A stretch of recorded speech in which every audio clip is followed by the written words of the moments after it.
No Alvo com Heron Falco.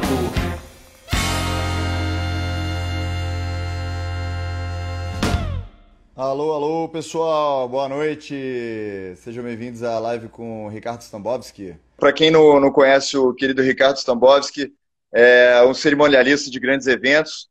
Ele é aqui do Rio de Janeiro. Ele é autor do livro A Vida é uma Festa.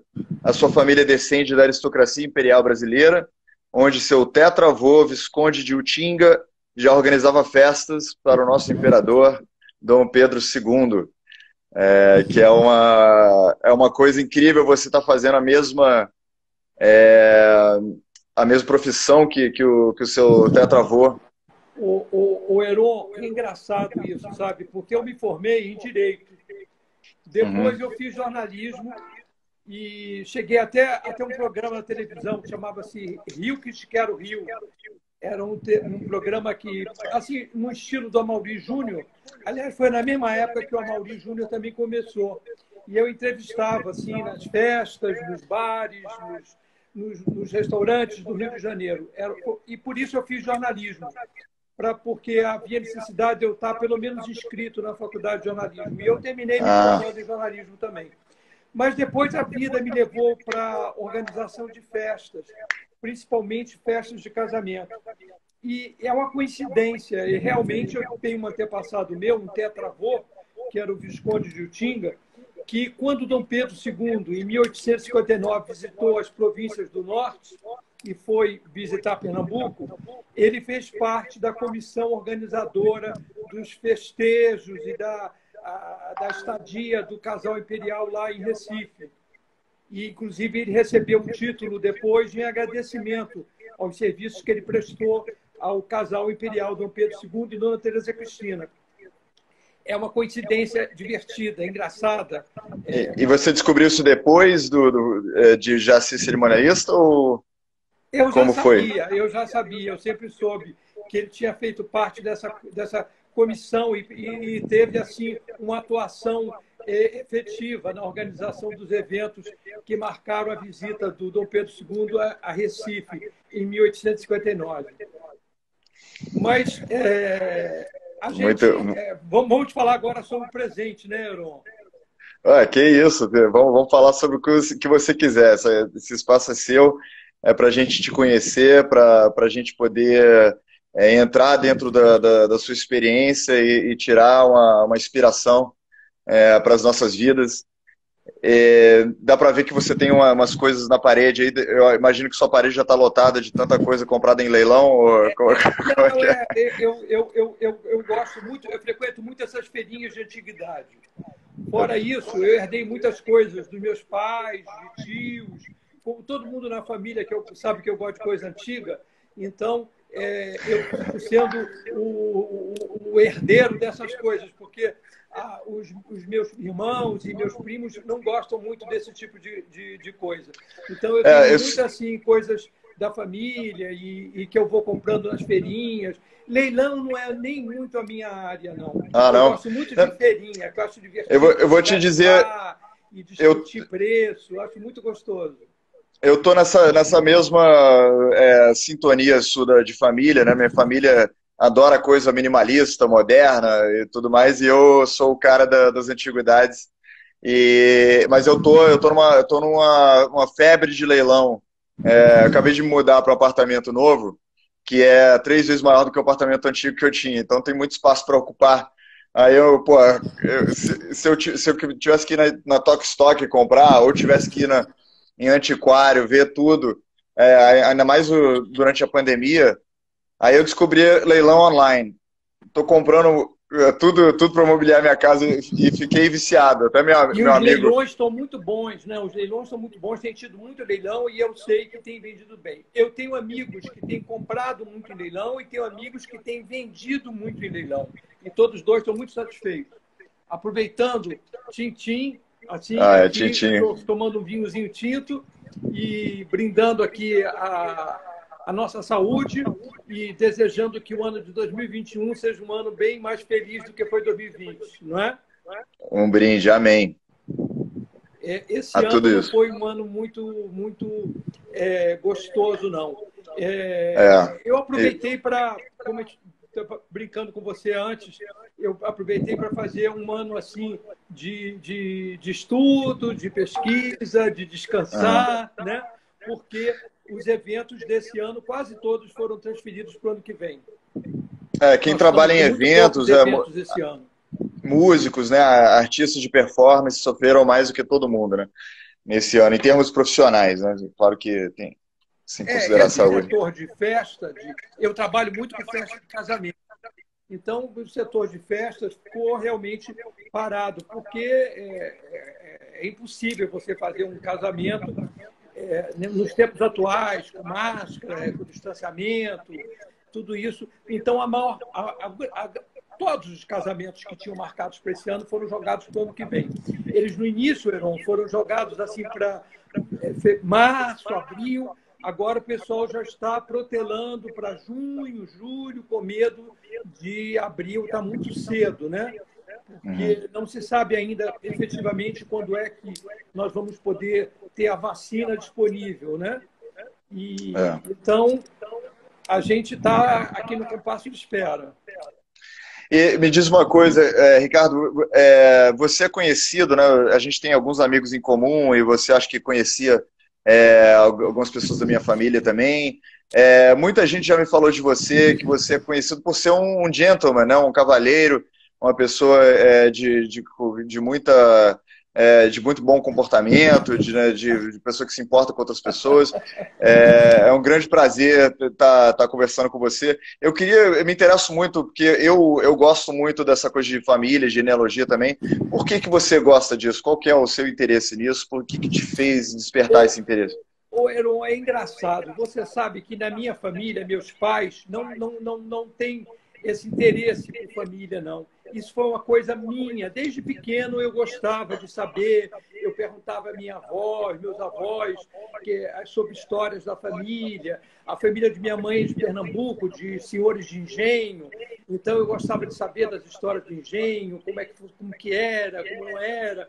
E a minha avó era muito boa contadora de histórias, ela me enriquecia, cheia de histórias e de personagens daquela época e que eu apreciava muito. A família do meu pai é de origem russa. Meus avós paternos vieram da Rússia. E a minha origem paterna vem de longe, né? Vem lá do frio da Rússia. E eram judeus? Não, só por curiosidade. Não tenho assim, oportunidade de fazer tantas pesquisas, fica mais complicado. Mas a família da minha mãe, como é de Pernambuco, então eu tenho mais acesso à pesquisa, a livros, e eu sempre tive esse interesse. É um interesse que nasceu comigo, não foi influenciado por ninguém. Engraçado isso, né? Mas a família Stambovsky é uma família judia, ou não? É uma família judia, russa. Eles eram Os meus dois avós eram de uma cidadezinha da Rússia, uma cidade pequena do interior, e eles vieram antes da Primeira Guerra Mundial, antes da Revolução Russa, né? Eles vieram no início do século XX. Eles vieram e se casaram no Rio. Eles foram para a Bahia, para Salvador, e se casaram lá em Salvador. E meu pai e meus tios nasceram em Salvador. Papai é engenheiro, se formou na Faculdade de Engenharia da Bahia. Depois ele veio para o Rio e aqui ele conheceu minha mãe, que era de família pernambucana, mas também estava morando no Rio de Janeiro. E eu nasci no Rio de Janeiro. E você cresceu com alguma coisa da cultura judaica ou eles não tinham muita... O Heron foi curioso. O meu pai, quando se casou com a minha mãe, ele tinha 24 anos, mas ele já era órfão de mãe. A mãe dele morreu muito cedo. Ele tinha 15 anos. E o pai dele se casou de novo e ficou morando em Salvador. O papai veio morar no Rio, questão de trabalho, e então ele não tinha uma mãe e um pai perto dele, né? A mãe já tinha morrido e o pai estava na Bahia, já casado novamente. Então, a mamãe, como morava com a família dela, e era uma família toda muito católica e tudo, a mamãe estudou em colégio de freira, a influência Adotaram. da mãe foi maior por causa do entorno, Entendi. né? Tanto que o papai e a mamãe se casaram na igreja católica. papai continuou judeu, não precisou se converter, isso é uma coisa que até hoje é assim. Eles se casaram na igreja Nossa Senhora da Glória, no Largo do Machado. Eles moravam em Laranjeiras e se casaram nessa igreja. E o papai, continuando a ser judeu, agora o casal prometia ao padre, durante o casamento, que os filhos provenientes daquele casamento seriam educados na religião católica. Entendi. Mas seu pai se identifica como judeu ou não? 9 meses depois, fui batizado lá na mesma igreja, na Igreja da Glória, no Largo do Machado. Os meus outros irmãos, que vieram mais tarde, aí já pegaram uma outra fase do papai e da mamãe, que eles não estavam muito ligados à religião, e eles não foram batizados em religião nenhuma. Eles foram... depois, em adultos, o meu irmão do meio se batizou para casar na igreja com uma menina católica, mas depois ele se divorciou e casou com uma menina judia, e aí ele se converteu ao judaísmo, e ficou assim. Agora, como a mulher, a Sueli, é católica, e é católica assim, praticante, ela vai à missa todos os domingos, e eu fiquei assim, com a cultura judaica ficou uma coisa mais distante. Mas o judeu, o Heron, não é apenas uma religião, né? É uma cultura, é uma raça, são as origens, né? Então, eu tenho tios que são os irmãos do meu pai, que são casados com mulheres judias, minhas tias muito queridas, e eu sempre frequentei a casa deles e acompanhei as noites de Pês, as comemorações judaicas, as comidas judaicas, o borscht, o mamelig, o gefilte fish, os pratos judaicos, todos eu conheço. Quer dizer, essa parte cultural judaica ficou presente na minha vida. Outro cerimonialista que eu admiro bastante, que é muito próximo da nossa família, porque foi quem fez nosso casamento. Eu sou divorciado hoje, mas eu tive um casamento feito pelo Roberto Cohen. Roberto Cohen. Roberto Cohen é um querido amigo e ele começou a trabalhar muito na colônia judaica, mas hoje em dia ele se expandiu. No Rio de Janeiro ele tem um leque grande de clientes e é um excelente cerimonialista, muito competente. Muito querido mesmo. Voltando à coisa da genealogia, bom, você tem o Tetravó, que trabalhou com eventos para Dom Pedro II, e você tendo entrado nisso também, o que você acha que esse requinte, vamos dizer, da aristocracia trouxe para a organização de festas hoje? O que você aprende com isso e o que você traz no seu trabalho com isso? Heron, eu acho assim, eu sou assim, monarquista, né? Aqui, ó. Você parece que né, Heron? Olha a bandeira imperial aqui. Isso. Sou demais. Monarquista, e eu acho que o Brasil, na época do Império, principalmente no período todo de Dom Pedro II, que foram muitos anos de governo, ele foi um excelente governante, e eu acho que foi um tempo áureo do Brasil, né, em termos Sem de dúvida. diplomacia internacional. A nossa marinha era maravilhosa. O Brasil funcionou muito bem na época do Pedro II, apenas com aquela mancha da escravatura, mas que nada tem a ver com a monarquia, né? A monarquia lutou contra isso. A lei que libertou os escravos, né? Então, eu acho que... E a realeza... Desculpa, Heron. A realeza lutou contra a escravatura, né? Isso que muita gente não entende, que a gente vivia numa democracia, né? Que o imperador não podia fazer o que ele queria e foram os senhores, os cafeicultores, né? Que inclusive depuseram o rei por causa um ano depois da abolição, né? E tentaram manter um sistema. Mas é verdade, Heron. Você sabe que o próprio Dom Pedro I, ele era completamente contra a escravatura. o Dom Pedro I já tentou, de várias maneiras, na época dele, acabar com a coisa dos escravos. O José Bonifácio de Andrada e Silva também era completamente contra a escravatura. Dom Pedro II era radicalmente contra a escravatura. A princesa Isabel libertou todos os escravos que ela conseguiu e pôde, e acobertou escravos fugidos e tudo. Quer dizer, a família imperial brasileira sempre foi contra a escravatura e foi graças à interferência, principalmente da princesa Isabel, que conseguiu-se finalmente, depois de muita luta, conseguiram-se acabar com essa mancha terrível que era para o Brasil de ter escravos, né? Mas eu acho que essa coisa toda dos reinados, dos impérios, essa sofisticação, ela se reflete nas festas até hoje, né? Você vê assim, uma cerimônia de casamento, principalmente quando a cerimônia existe a cerimônia religiosa, numa igreja, ou numa sinagoga, ou em outro templo, as cerimônias são muito monárquicas, né? Você vê até na religião, por exemplo, ortodoxa, né? A ortodoxa grega, russa, eles colocam coroas na cabeça dos nubentes, né? Do noivo e da noiva. A noiva não deixa de ser uma princesa, né? Com tiara na cabeça, com calma, vestido.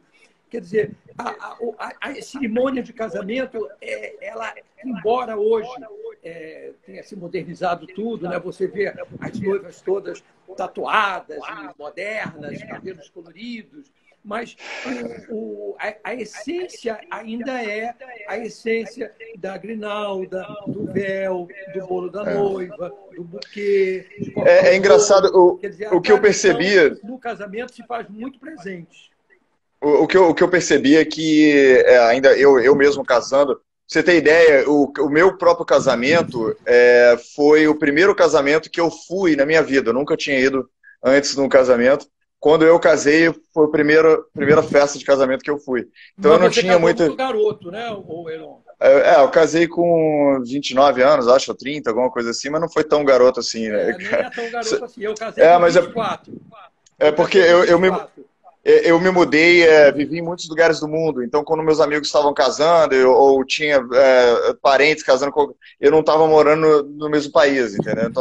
Então eu pulei muitos casamentos e acabou calhando de que meu casamento foi o primeiro que eu fui. Mas uma coisa que eu percebi, desde então já tenho ido para alguns casamentos, devo ter ido para uns 10, não foram tantos assim, nada perto de você, mas eu percebi que naquele momento do casamento, né, as pessoas se transformam totalmente, né? Elas viram pessoas que talvez nunca seriam ou nunca foram, então elas se vestem de uma maneira totalmente diferente do que elas se vestiriam. Claro que todo mundo tenta adaptar aos seus gostos e tudo mais, mas é uma certa elevação, né?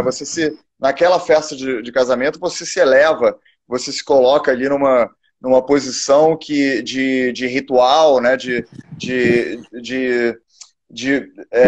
concentração máxima, né? De contato com o divino, talvez, né? Independente se você for religioso ou não, que eu estou falando.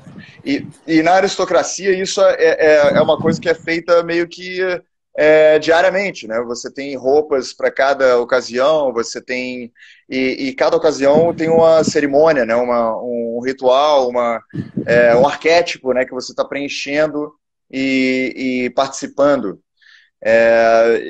Eu acho que na sociedade comum, vamos dizer, dos plebeus, o casamento é uma das únicas, né?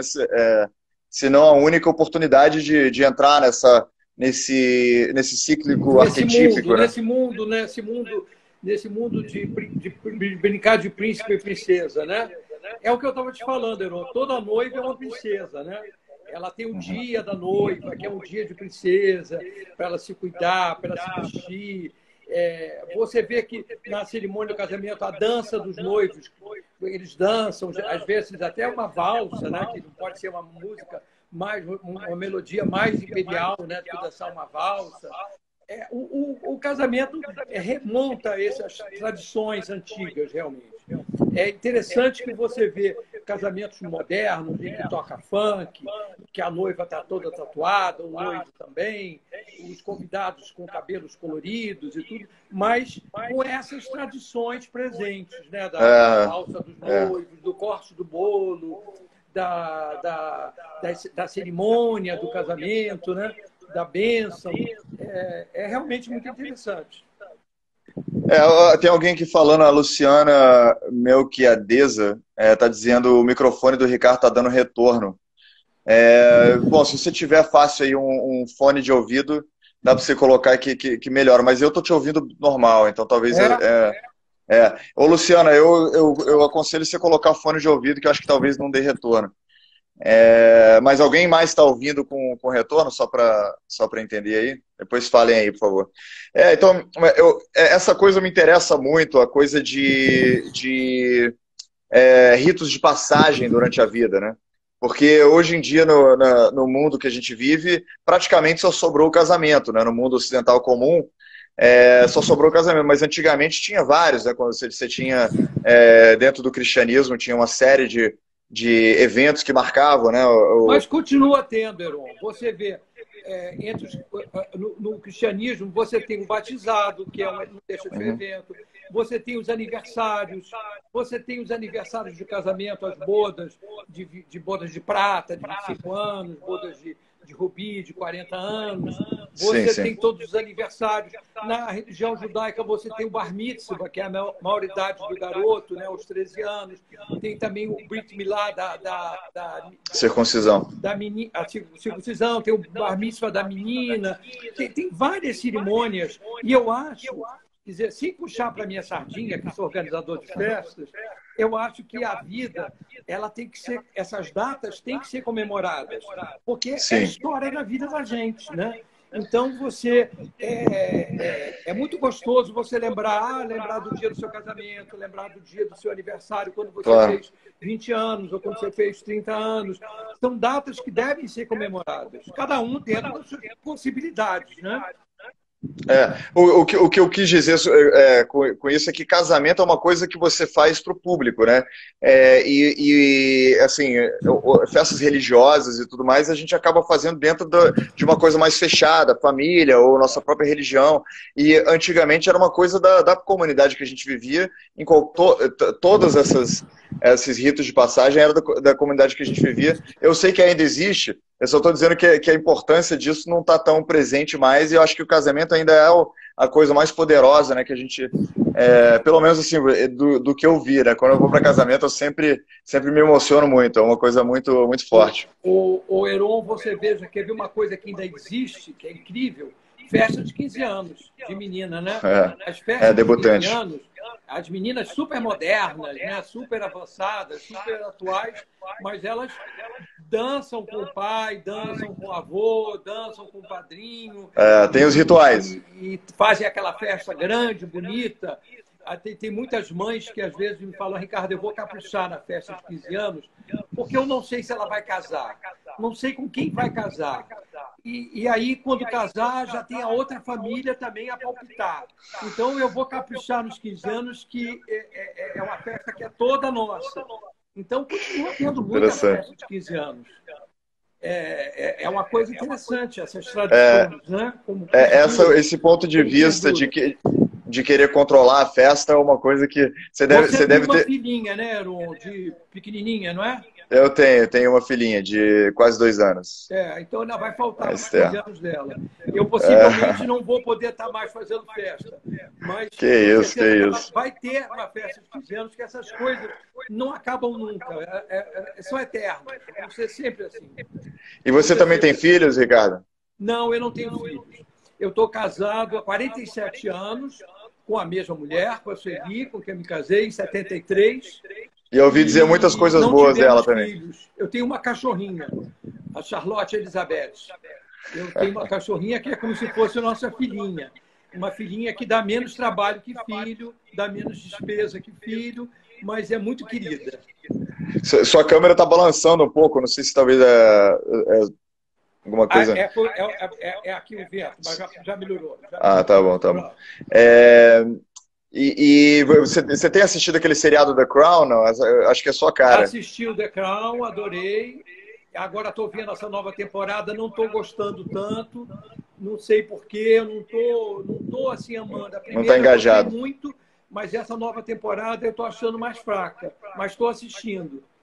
Agora, para gente, para mim que curto muito história e já li muitas biografias de reis e rainhas do mundo inteiro, acrescenta muito pouco para mim, né? Porque eu já sei Aham. aquilo tudo, né? Já sei Mas tudo que vai acontecer. eu acho que é um deleite ver uma série que está trazendo um lado não só positivo, mas realista ao mesmo tempo. Porque, assim, às vezes, raramente você vê a aristocracia ou a realeza até sendo retratada de uma forma apologista, né, de uma forma positiva. Mas E, a e, família real inglesa não está gostando muito, não. Eu li mas, que a família real inglesa não admite estar assistindo, foram questionados se eles estariam assistindo. Eles disseram que, obviamente, não estão assistindo e não estão muito contentes com. sei. Porque aquilo é uma história, né? Um filme, quer dizer, Claro, isso aí também é uma exposição da família, né? não é a realidade real mesmo. Quer dizer, Sim, sim, claro, mas todo filme é assim. Eu só digo assim, eles fizeram um esforço que é diferente. Como a gente vive num mundo republicano, né, que foi dominado por várias repúblicas no mundo inteiro, a gente vê muito mais filme denunciando a aristocracia, ridicularizando a aristocracia, do que fazendo uma apologia, né? E, é esse, e verdade. esses, esse É seriado verdade. você vê que é uma apologia. Eles estão falando, não é bem assim. A rainha Elizabeth II, Isabel II aqui no É uma Brasil. grande rainha, uma grande. E ela é uma mulher poderosíssima, né? A gente acha que é uma mulher, é uma figura fantoche, né? Que só gasta dinheiro. Pelo contrário, ela ganha Não. dinheiro pela Ela Inglaterra traz e dinheiro é para a Inglaterra, poderosíssima. ela dá dinheiro para a Inglaterra. É. E a família real inglesa dá muito lucro à Inglaterra, né? Os eventos todos da monarquia atraem muito o turismo e tudo isso. Mas se você falando de monarquia, né? Você veja a quantidade de países super desenvolvidos, os países talvez fora os Estados Unidos, né? Mas a Inglaterra, a Dinamarca, a Noruega, a Japão, Suécia, a Espanha, o Japão, né? A Tailândia, Mônaco, sem contar os menores, Mônaco, Liechtenstein, Luxemburgo, Luxemburgo. Holanda, né?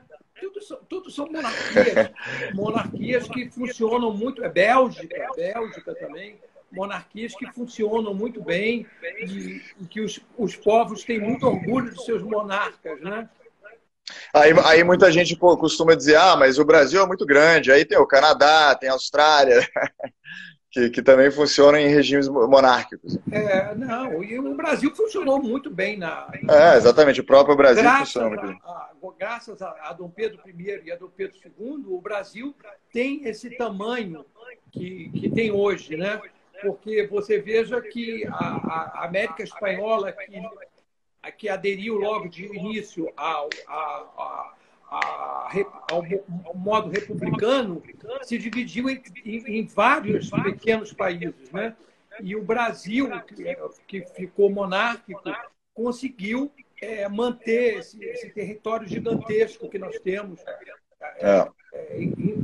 íntegro, né? Foi uma vitória do governo imperial. Você ter esse Brasil com essas dimensões assim continentais, né? E, Ricardo, você está há quanto tempo mesmo fazendo casamentos, fazendo eventos? Olha, o primeiro casamento que eu fiz foi em 1987. Então, isso já vão quase 40 anos, não é isso? Já vão quase 40 anos. Foi o primeiro casamento que eu fiz e é curioso, sabe, Heron? Foi o maior que eu fiz até hoje. O primeiro casamento É foi um o no maior Copacabana que eu fiz Palace, até que eu já hoje. ouvi falar. Foram 2.500 convidados. Era uma menina, Ana Cristina Alves, era uma menina filha única. O pai dela era um homem muito importante na época, ele já é falecido. Ele era deputado, mas ele era um homem que tinha 1000 facetas. Então, ele tinha amizades em todos os setores, né?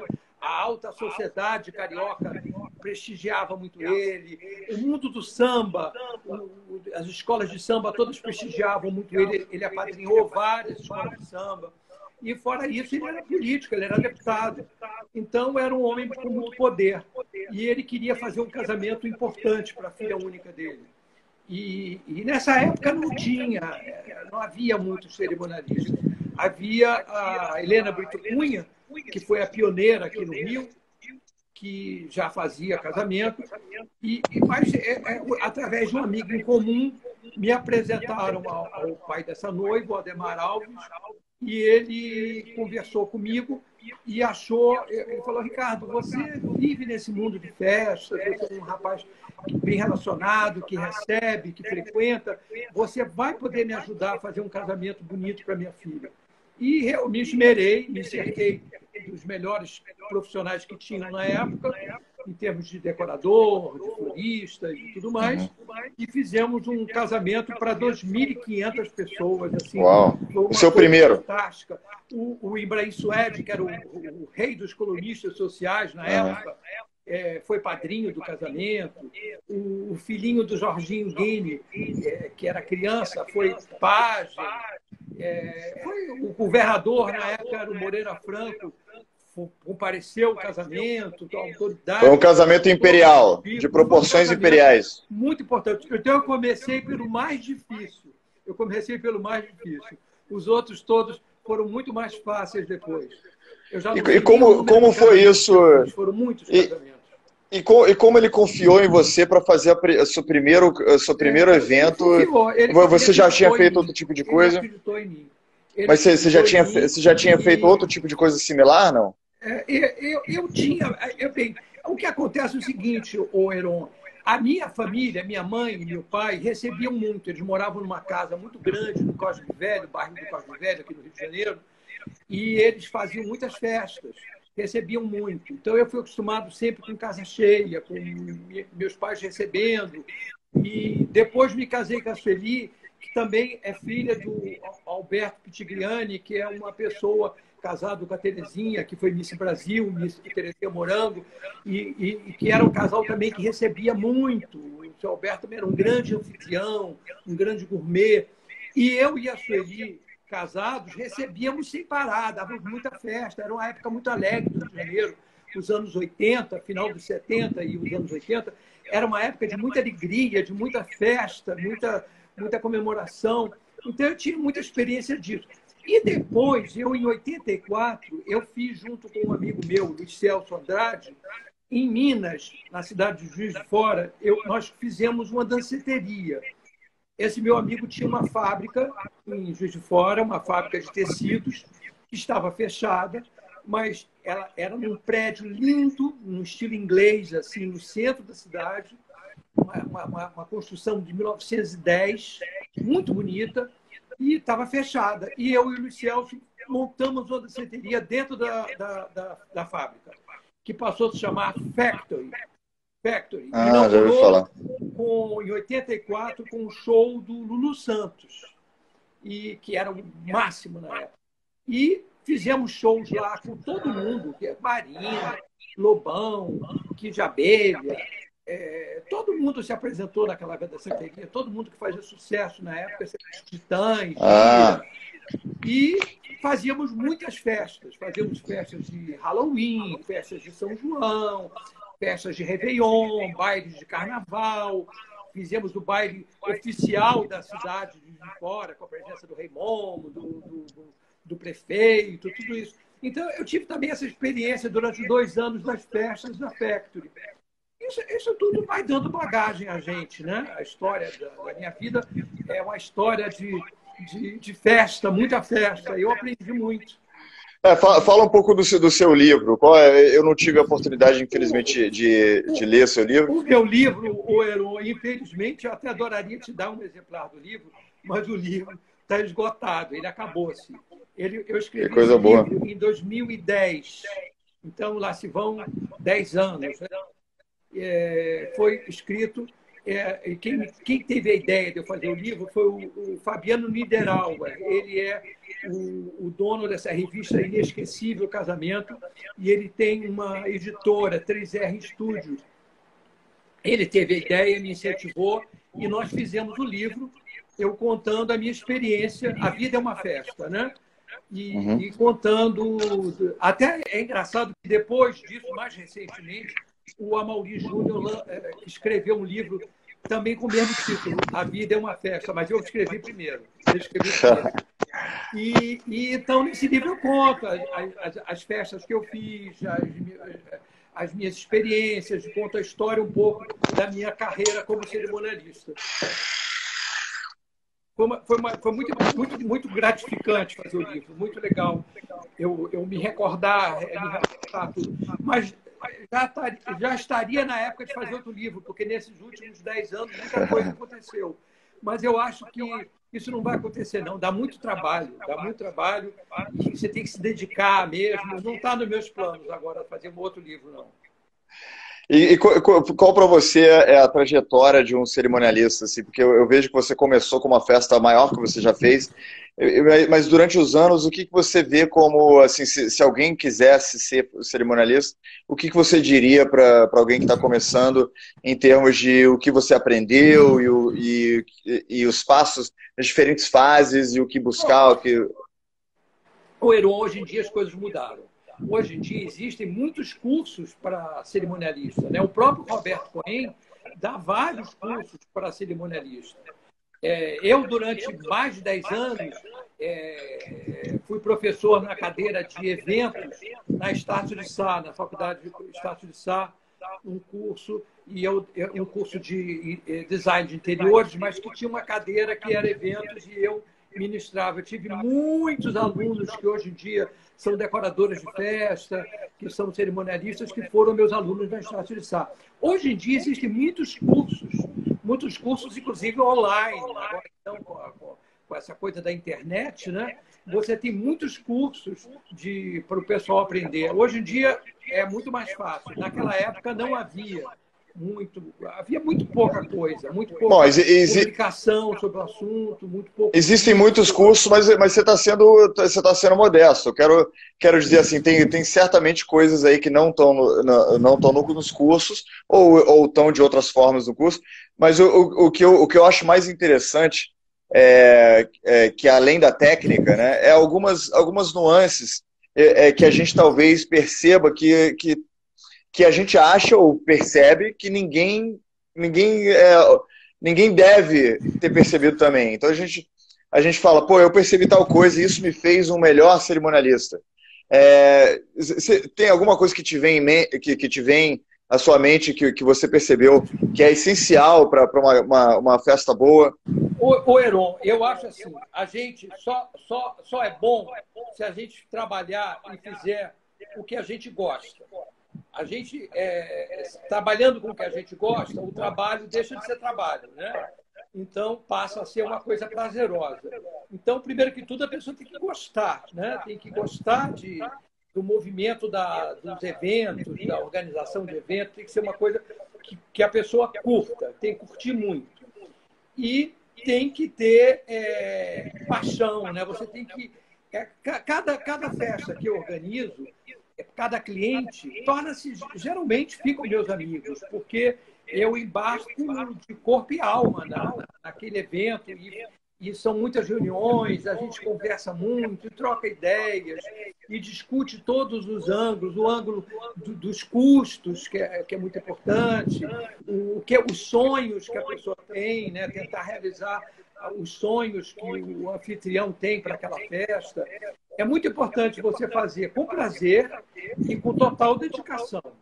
Total dedicação.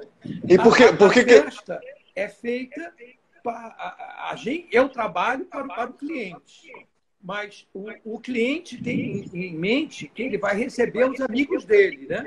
Então, ele quer para os amigos dele o melhor. Ele quer oferecer para os amigos dele o melhor que ele puder, né? A melhor bebida, a melhor comida, a melhor música, o melhor ambiente, o melhor clima de refrigeração, o maior conforto.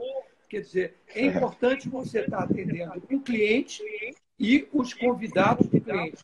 Por isso que a gente, quando vai... A primeira coisa que a gente tem que ter em mente na hora que vai organizar um evento é quem são os convidados, né? Que faixa etária? Que tipo de pessoas são elas? Qual é o estilo dessas pessoas? Tentar criar um evento, criar uma festa que se encaixe com aquelas pessoas, a maioria delas, pelo menos, sair de lá muito feliz.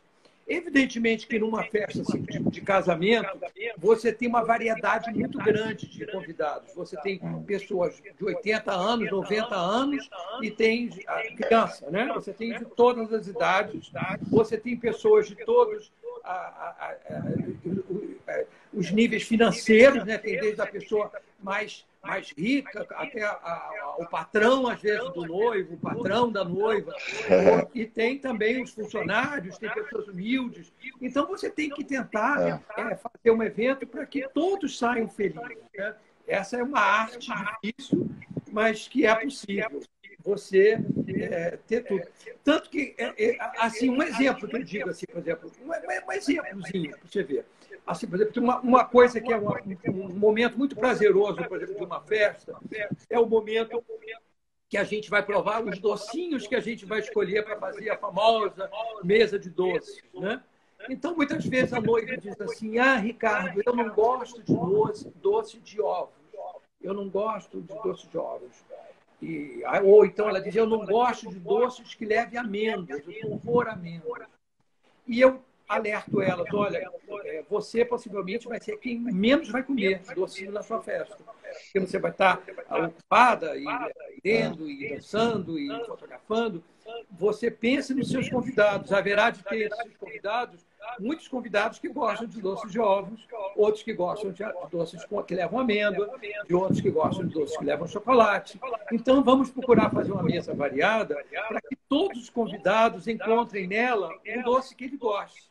E assim se aplica tudo, né? Você tem que pensar naquele convidado que não come carne, aquele convidado que, por motivos, às vezes, religiosos, não come, sei lá, frutos do mar, ou os alérgicos, ou agora os que são vegetarianos. Veganos. Né?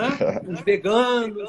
Então, você tem que pensar em todo mundo, né? Você tem que ter um prato neutro, uma massa que possa atender aos veganos, aos vegetarianos. Você tem que ter opções para agradar a todo mundo, né? A mesma coisa, a seleção musical num casamento, você tem que agradar desde as crianças até as pessoas de idade, né? Então, você não pode ter só um tipo de som. A noiva só gosta de música, ela só gosta de funk. Não pode, porque a festa não é só para ela, é para todos os convidados. Então, a gente tem que tentar agradar a todos. Esses são os cuidados que o cerimonialista deve tomar para que a festa seja um sucesso, que todo mundo saia elogiando e satisfeito. Perfeito. Ricardo, voltando um pouquinho agora para o começo da nossa conversa sobre genealogia, o que você pensa que traz para você assim, esse estudo de genealogia? O que você ganha com isso? De onde vem seu prazer nisso? Eu acho muito engraçado, porque eu sempre me interessei por meus antepassados, saber o nome deles, saber o que eles faziam, o que eles eram, seguir fotografias para ver como eram os rostos. Eu tenho uma coleção enorme de fotografias antigas da família, justamente por isso, porque todo mundo que tinha foi me dando. Então, eu tenho muitas fotografias. Eu tenho alguns quadros, alguns retratos a óleo, também tenho, inclusive, do Visconde de Tinga, da Viscondessa, vários outros parentes que ninguém quer, né? E eu quero. Então, tem tudo para mim. E as pessoas dizem assim: Ricardo, o que você ganha com isso? Eu não me interesso. Eu gostaria que eles tivessem me deixado uma boa herança, tivessem me deixado um bom dinheiro. Eu falo, gente, mas que não serve para nada. Eu não estou pensando nisso. Eu não estou pensando. A gente trabalha para ganhar o dinheiro e para ter as coisas que a gente gosta. A herança, quando vem, é um plus, que bom, mas nem sempre. Mas eu não me interesso pela genealogia para me vangloriar, né? O meu antepassado foi um barão, isso não é motivo de vanglória, né? Isso é só uma curiosidade. É motivo de responsabilidade. Como a gente estuda a história do nosso país... Mas Ricardo, A gente Não, estuda não a é... história da França, da Inglaterra, dos países orientais. A gente estuda a história da nossa família. Eu acho muito interessante, eu gosto. É uma coisa que me Então, dá prazer. contrário de ser motivo de se vangloriar, muito pelo contrário, é motivo de ter uma grande responsabilidade pelas suas ações, pela sua conduta, né? O jeito que você. Assim que eu vejo herança, né? Meu pai faleceu recentemente, faz um mês e pouco, e no falecimento dele, o jeito que eu percebi o falecimento dele é que eu recebi uma tocha, né? De um grande homem que agora faleceu e me deixou uma herança não financeira, embora isso também há de acontecer, mas existe uma herança de caráter, herança de história familiar, né, que você agora tá colocando nos seus ombros. Se você De você antepassa... honrar essa família, né? De você honrar, ser correto, ser honesto, ser direito, né? Honrar aquele nome, né? Claro, porque assim, se seu bisavô tinha uma dívida, você não vai herdar essa dívida, mas se ele fez coisas boas, você sempre vai herdar. Você vai herdar o bom nome, Verdade. você vai herdar os feitos, né, a lembrança, você vai herdar talvez coisas objetos importantes da família dele, mas quando são coisas ruins, a gente nunca herda, né? É muito fácil você dizer adeus para coisas ruins e falar, não era eu e dane-se. Mas assim, você pode ter um antepassado que foi terrível, mas fez um grande ato. Todo mundo vai sempre lembrar do grande ato. É isso que você vai herdar de fato, né? Então a herança é sempre uma coisa boa. A gente tem que se lembrar das boas coisas, né? Os bons exemplos, né? Os maus exemplos a gente chuta para longe, não é verdade? Claro, graças a Deus a gente vive no mundo hoje em dia bom, por um lado ruim, a gente meio que jogou fora as tradições. Mas, por um lado bom, a gente dá uma oportunidade para as pessoas que nasceram e tiveram pais que, de repente, não tiveram uma conduta ideal para poder começarem de novo e não serem julgados. Antigamente, a pessoa era muito julgada por quem eram os pais, né? Antigamente, assim, se você tinha pais que eram criminosos, você vivia 2 gerações até você limpar o nome dessa família. Mancha, né? Mas aí, você ainda tem, assim, tem nomes que ficam marcados, né, na história, né? Assim, você vê assim, na história do mundo, né? Tem nomes assim que você, quando lembra, né? Deve ser difícil você carregar assim um sobrenome do malfeitor da humanidade, né? Não deve ser brincadeira. Mas, claro. Tanto que você não vê muita... tão ruim na família, né? Você não vê a família Hitler andando por aí. Imaginou que barra pesada você ser descendente de um Hitler, você ser descendente de um tirano desses, não, mas isso... história da humanidade, né? Esse lado é um lado mais extremo, né? Quando é um lado público. Sim. Você pode ter passado assim tão ruim e você ser uma pessoa muito boa, né? Graças a Deus não tem nada uma coisa com a outra. O que eu estou dizendo em termos de herdar coisas boas é que no mundo de hoje, né, que as pessoas jogaram fora as tradições, a gente pode escolher herdar as coisas boas, entendeu? Porque a maioria das pessoas não estão interessadas em herança, né? Estou falando cultural, né? Todo mundo está interessado em herança. Em herança financeira está todo mundo interessado, né? Mas a gente, eu e você... Ninguém abre mão, né? A gente está interessado em cultural. Se você conversar, eu converso assim com meus amigos e tudo, mesmo na família, eu vejo que a maior parte das pessoas não sabe, assim, no máximo sabe o nome dos avós. Às vezes do bisavô. Daí para trás a pessoa não sabe. Esses personagens, né, foram pessoas que tiveram uma vida, né, que eles não tiveram uma vida importante, assim, que foi... Mas tiveram cada um a sua vida e cada vida tem a sua importância na época. Claro. Né? Essas pessoas ficam esquecidas, né? Ficam completamente esquecidas. Então, eu acho tão bom que eu me lembro, assim, eu sei quem é meu tetravô, meu quinto avô. Eu acho que essa minha lembrança, eu mantenho eles um pouco vivos, né? Porque eu acho que é uma coisa verdadeira. Dizem que a gente vive enquanto alguém se lembrar da gente, né? E Ricardo, você também... vai permanecer vivo. E você também fica mais vivo por isso, entendeu? Porque você conhecendo as suas origens, você conhece mais sobre você, porque afinal essas pessoas foram as pessoas que ensinaram as pessoas que te ensinaram. Né? Então, é uma tradição cultural, né? A gente aprende com os pais da gente, com os pais da gente aprenderam com os pais deles, e assim vai exatamente. indo. Até, mesmo que a gente não tenha consciência. Até os tempos mais longínquos, né? Até Adão e Eva. Foi um ensinando, passando para o outro, passando para o outro. Exatamente. Quantas histórias percorrem, né? Gerações e gerações e gerações e gerações. Tem uma história. Muito interessante, muito interessante. Eu tenho um bisavô, Francesco Falbo, que veio da Itália, que era dono de circo e escritor. Né? E ele abandonou o meu avô, Edson Falbo, quando ele tinha 18 anos. E meu avô abandonou minha mãe quando ela tinha 14 anos. Então, eles não tiveram muito tempo juntos nas gerações. Só que eu li um livro do meu bisavô, Francesco Falbo, e ele é muito parecido comigo. Eu não tenho contato nenhum com ele, entendeu? Mas alguma coisa passa. Isso são coisas genéticas, né? Que ficam. Tem o DNA, né? O DNA, o famoso DNA, que está na gente. Nós temos aqui, no corpo da gente, a gente tem partículas de todos esses antepassados nossos, né? Um pedacinho de cada um deles.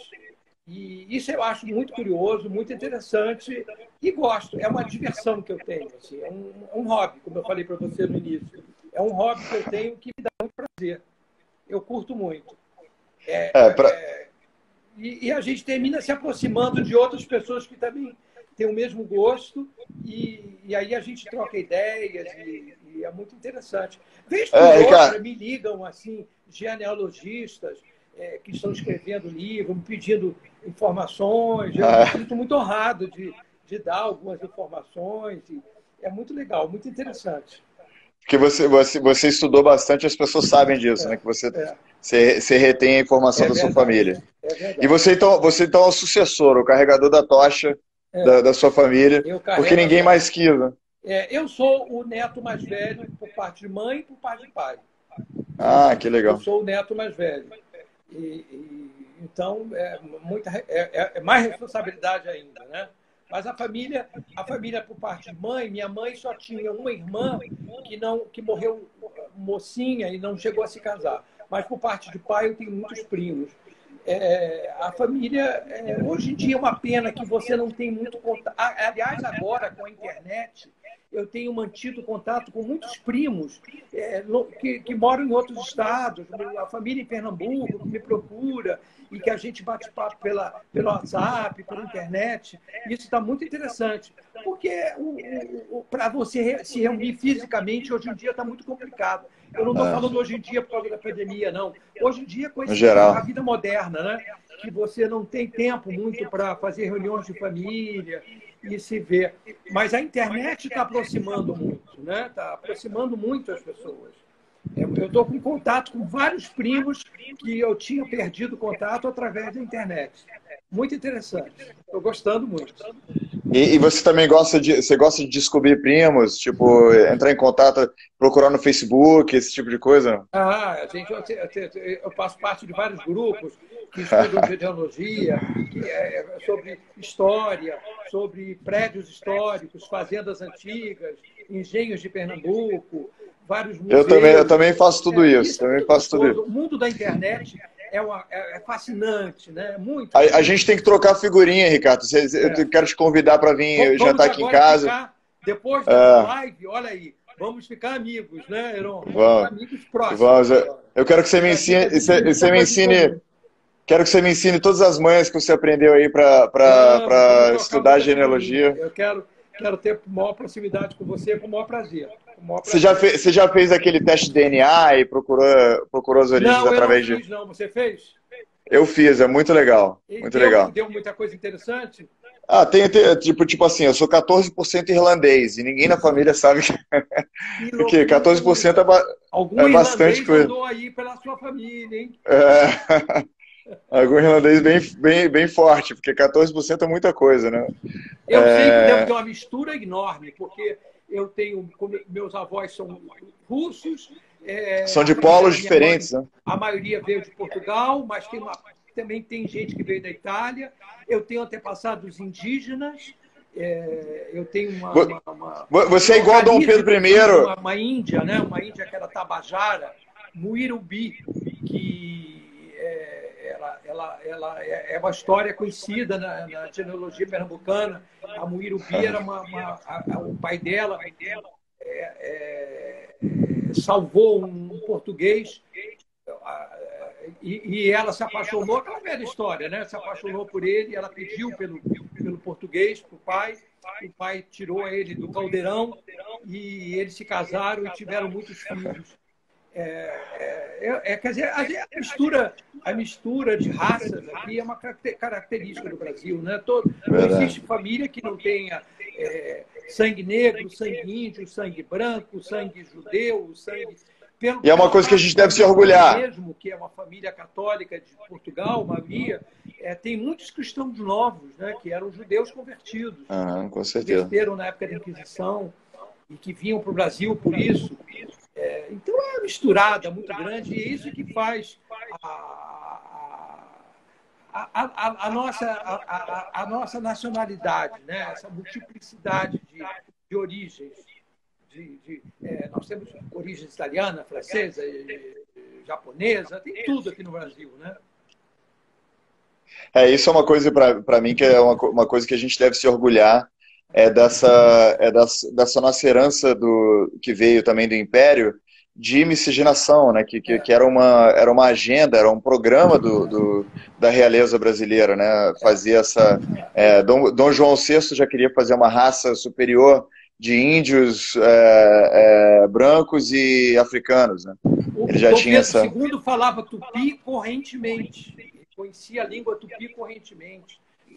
Os portugueses tiveram filhos com os índios, com as índias, com os negros. Quer dizer, a miscigenação foi desde o início, né?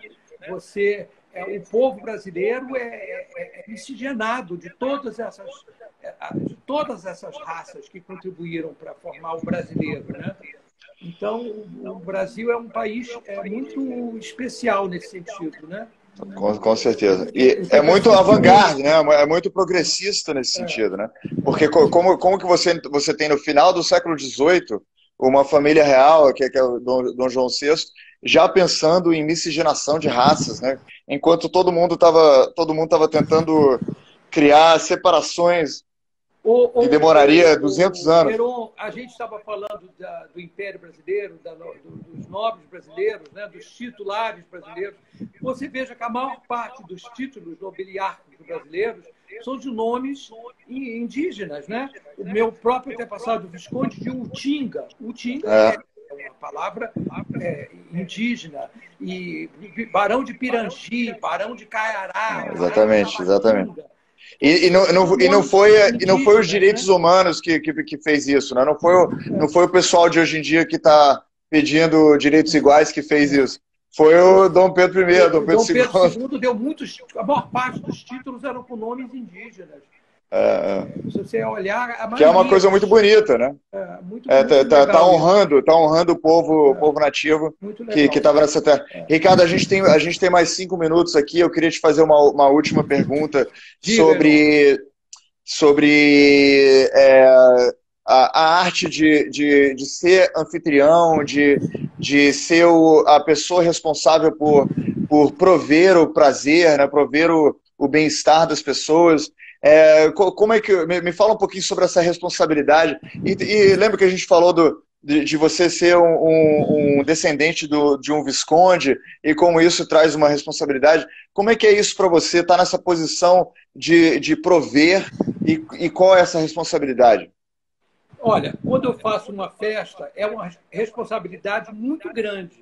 As pessoas pensam em festa assim no lado fútil, né? No lado da música, da dança, da bebida, mas é muita responsabilidade, porque você tem que ter...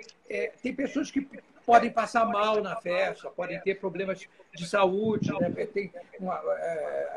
Já tive vários casos de pessoas que se machucaram. As meninas, às vezes, tiram os sapatos no meio da festa para dançar descalças e cortam o pé.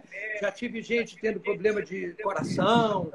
desmaiando, já teve noiva desmaiando no altar, tem problemas de saúde. Eventualmente, graças a Deus, não é uma coisa muito comum, às vezes acontece uma briga, enfim, uma pessoa que era alérgica e que comeu alguma coisa que teve uma reação de saúde desagradável, o outro que bebeu demais e entrou num estado grave, né? Pessoas com estado comatoso.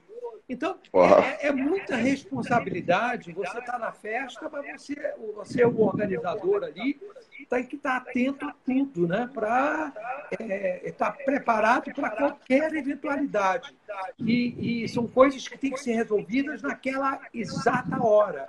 Você não pode deixar para depois, não tem o dia seguinte. Ele tem que ser resolvido naquele momento. Então, são os imprevistos que acontecem, até do tempo, né? Uma ventania, já tive festa que teve furacão, ventania, que arrancou os toldos, já teve festa que choveu a cântaros, que alagou tudo. Então, tudo pode acontecer, né? Tudo pode acontecer. Então, você tem que estar muito atento, muito antenado, você tem que ter uma equipe muito bem treinada, que conheça você, que você...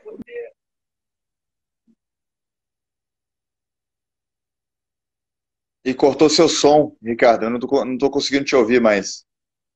Ricardo, não te ouço mais. O pessoal tá ouvindo o Ricardo? Não te ouço mais. Né? Deu uma congelada. Agora foi. Agora voltou.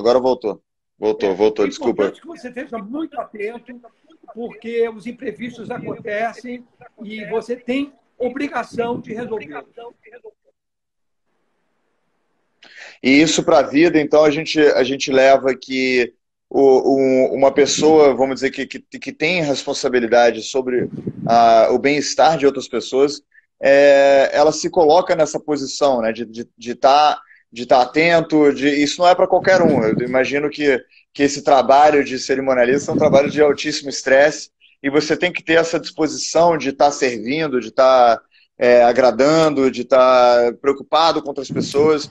E eu acho que é uma coisa que eu gostaria de passar, né, para as pessoas que estão nos assistindo, as pessoas que estão ouvindo depois no podcast, essa preocupação com os outros, né? E eu acho que isso é a essência aqui da nossa bandeira imperial, aqui atrás, da aristocracia brasileira. Maravilha. Viva o Império Brasileiro, viva Dom Pedro II, viva, viva. Viva. E é isso, a grande aristocracia vem do grego aristos kratos, né, que é o poder, a influência dos melhores. Aristos é os melhores. Aí o que significa ser os melhores? Não é ser os mais ricos, nem ser os mais educados até. É ser as pessoas que estão se colocando na posição de provedores, se preocupando com outras pessoas, se elas estão se machucando, se elas estão bem, se elas estão tendo tudo que elas... Cuidando dos outros, cuidando de exatamente, si, cuidando dos outros. Né? A gente cuida da gente e de quem está em volta e de quem a gente possa alcançar. Mas, se já estamos acabando, antes de acabar, eu queria dizer que foi um prazer enorme estar com você. Eu gostei muito de participar dessa live. Vamos ficar amigos forever agora. Quero agradecer a todos os amigos que acompanharam aqui a nossa live. Eu já vi o nome de vários, eu não vou citar para não esquecer. Talvez tenha alguém que você não viu, talvez você não viu alguém. Que acompanharam, eu fiquei muito feliz, agradeço muito essa audiência. Tá bom? Eu agradeço muito a sua presença, a sua cordialidade, as suas boas maneiras. Eu sei que você trabalhou sua vida inteira para estar nesse momento com essa elegância, esse refinamento.